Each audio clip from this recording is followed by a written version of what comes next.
Thuar se në bashkërendim me autoritetet kompetente ndërkombëtare gjatë kësaj vizite do të angazhohet për ruajtjen e rendit dhe qetësisë publike, duke bërë me dije se do t'i bllokojë disa rrugë për intervale kohore të shkurtra. Krejt kjo në respektim të agjendës Trendafilovës. Ndërkohë, gjatë kësaj vizite në Kosovë ajo pritet të mbajë edhe një konferencë për media.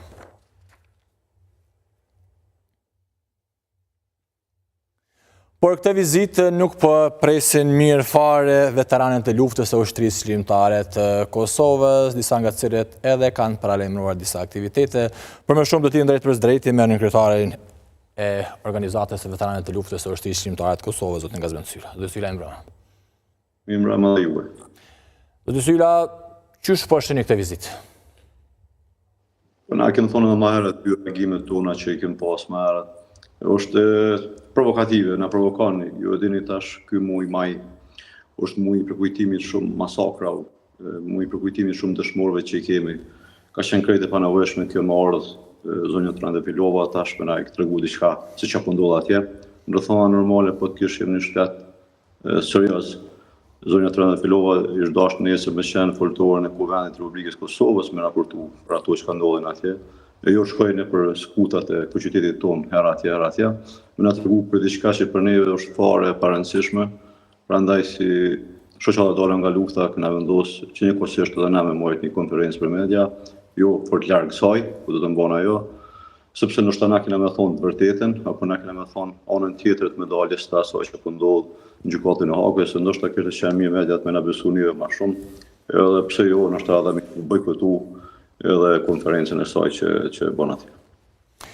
A ka një farë lloj pakënaqësia se erdhe një komunikat për media nga ana e organizatave veteranëve të luftës, ku në një farë forme lihet e kuptohet sikurse dikush do të veprojë ndryshe? Jo, nuk do të veprojmë ndryshe, për shkak se organizata veteranëve të luftës sot në konsultim edhe me shoqatën e invalidëve të luftës edhe familjeve të dëshmorëve, kemi marrë vesh ta kemi vetëm këtë aktivitet, për shkak se druhem që mos për në infiltrohet dikush në organizimin tonë. Ju e dini sa aktive është kohët fundit bia serbe në Kosovë, edhe pastaj na bën ai telashe që nuk duhet, sepse fakturat e këtij punit ju shkojnë bashkëluftarëve që kemi në Hag. Për atë arsye ne nuk kemi vendosur që të ofrohemi më shumë, ose të shkojmë pengojmë këtë intervistë, por edhe ne do të bëjmë një intervistë tonë do të jap kryetari i organizatave veteranëve të luftës së bashku me dy krerë të tjerë, do t'i drejtohemi qytetarëve përmes mediave tona, apo jo nuk kemi aktivitet tjetër.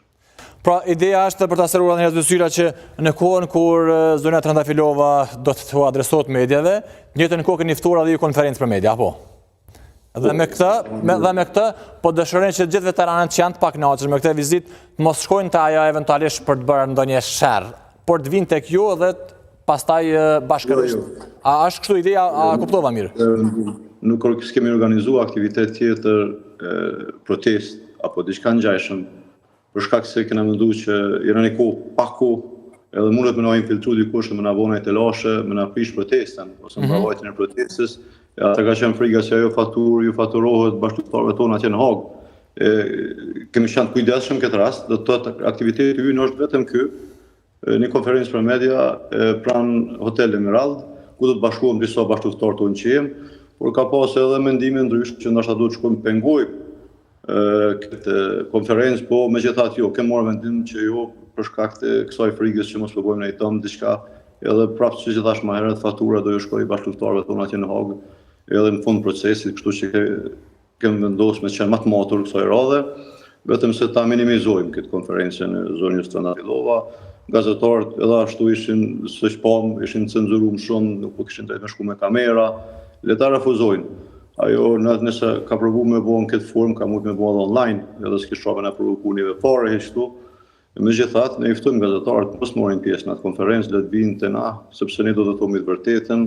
Trandafilova s'ka çka thotë, ka me i përsëriq ato gjëra që ne po i shohim në pejdim, mbrojtjen e gjykatës speciale jemi ty ditë sakt, sepse bashkëluftarët tonë janë ty vujt në kurrizin e tyre, në lëkurën e tyre. Kështu që s'pres që ne diçka më na treguar ne fare hiç. Por sikurse patë edhe një farë lloj ftese edhe për veteranët në këtë ftesë që ju keni dërguar mediave. Pra mendoni që do të mblidheni më shumë veteranë për ta kundërshtuar nëpërmjet kësaj konferencë vizitën e Trandafilovës? Nuk kemë bo thirrje me në bashkangjit shumë veteran, vetëm kryesit e degëve që rëqojmë na. Po jo, diçka më shumë për shkak se s'ka më pas në efekt tjetër. Ne do të mbledhemi si kryesit të degëve së bashku me kryesit e shoqata, dy shoqatave tjera, po aktiviteti jonë do të jetë vetëm çaj. Ndërkohë, njëra prej arsyeve në fillim kur është lëshu kumtesa ose komunikata e organizatës ka qenë se po vjen një kohë ose një ditë kur edhe është formuar UDB-ja serbe. Për koincidencë, ajo data është. Do të thotë edhe kur është themelu në atë kohë në Jugosllavi, po. UDB-ja, si që i kanë thonë atëherë, po ashtu na bashkë me këtë datë kemi për vjetar, nesër përkujtojmë dy herojt tonë që bashkë kjo organizat i ka vrarë. Është jenë ta herë dhe në BME-a, në prekaz. E plot ngjarje tjera, një ditë pas kujtojmë masakra tjera, kështu që ka qenë krejt e panevojshme dhe në këtë kohë me na tregu diçka. Në fakt përkujtojnë ato që na ka ndodhur, që na Serbia na ka bënë neve, sa na ka vrarë, na ka prej fëmijë pleqë gra për çdo ditë. E tash ajo do më na thonë neve diçka se disa ushtarë të QK-s mos kanë mujt me bëu diçka të keqe ndaj popullatës serbe, gjë e cila nuk mund të ka logjik për ata, për ne ka qenë ofenduese, do të thotë lëna ne rahat në lagë, në hallën deri të tona. Edhe më sajtë me na kallëzu neve që kanë bëu disa bashkëluftarë tonë, sepse ata janë më të pastër, vjen të pastër si Loti, më të pastër s'ka qysh me. A keni ndonjë informacion se çfarë do të thotë nesër? A dini pse ka ardhur? Jo, nuk kemi informacion. Nuk kemi informacion. S'na intereson fare. S'ka çka më thonë, s'ka çka më tregu. Ajo veç mundet më na tregu kur kanë liruar ata për ndryshe informata të tjera janë krejt kota sepse ne i dimë më mirë se sa ajo mbarvajtjen e atij procesi atje. Ju kanë muhu drejtat themelore, drejtat e njerëzit. Nuk kanë pas mundësi bashkëftarët tonë më ardhë me qitë një grusht dhejt të varri, atyre që kanë dhejt. Në këtë rast prindit, ju e dini me presidentin Taçi, gjitha ato forca policore ndërkombëtare morën pjesë me prude vizitë prindit tij.